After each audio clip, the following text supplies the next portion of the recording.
Mula sa itlog, usaping manok naman, nagbabala ang mga nagbebenta ng karne ng manok sa General Santos City na posibleng umabot sa 200 piso ang kada kilo nito. Sa ulat ng Super Radio Gensan, nasa 180 hanggang 190 pesos ang kada kilo ng manok doon sa ngayon. Sa tingin ng General Santos City Public Market Fish and Chicken Vendors Association, posibleng pumalo na ito sa 200 pesos sa susunod na linggo.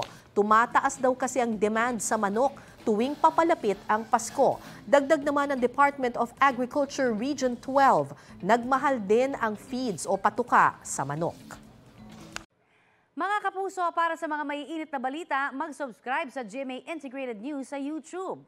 Sa mga kapuso abroad, subaybayan niyo po kami sa GMA Pinoy TV at sa www.gmanews.tv.